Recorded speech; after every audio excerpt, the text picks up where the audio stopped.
ready to go. Gail Jones, in The Simple Act of Reading, describes books as paper wings you fly on. You travel through air to the last page, you are carried along, and you are lost and you are found. And you have been everywhere and nowhere. Interiority itself is traduced and shanghaied. Think of it, how strange. We're All Travellers Here nearly didn't get a public hearing.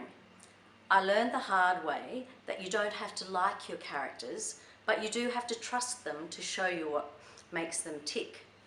Also, as White Light author Mark O'Flynn said when I interviewed him for my literary blog, A Bigger, Brighter World, sometimes I ask, why can't I write like someone else?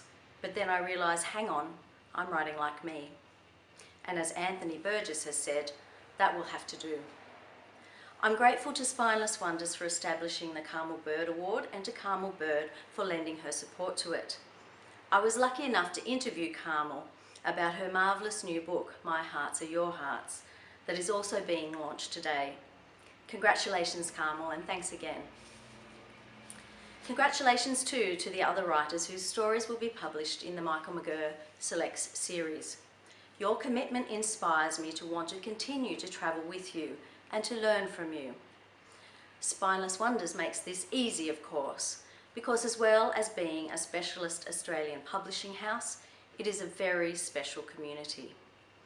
Bronwyn, Linda and the others have created a wonderful network of experienced and emerging authors who happily read each other's work and talk warmly about it. It's a great gift to us and to Australian literature generally, and I'm very proud to be part of it. Thank you too to Michael McGurr for choosing my story. It's a hard job to judge a long short story award, and we're all grateful you lasted the distance. There is additional thanks I need to give to Michael. Around the year 2000, I read his book, Things You Get for Free. Through it, I discovered that Michael is a soulful man who welcomed me and his other readers inside his feelings and into the hotel rooms he and his mother shared while travelling in Europe. We're All Travellers Here is about a man who travels in Europe with his mother. I didn't recall having read Michael's book until just before I was about to submit my story for the Carmel Bird Award. I almost didn't do it, but finally took a deep breath and pressed send.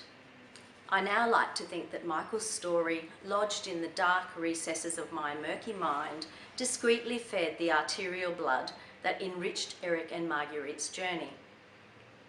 As Carmel has observed, my story's title echoes the words of Robert Louis Stevenson. We are all travellers in the wilderness of this world, and the best we can find in our travels is an honest friend. I am blessed with two grittily honest friends, first readers and editors who are so generous with their support and so smart with words they take my breath away. I also have a marvellous partner, family and other friends who cheer me on and take me travelling. This means I spend only about 90% of my waking life worrying about how weirdly compelled I am to write and how little, like most writers, I earn from it.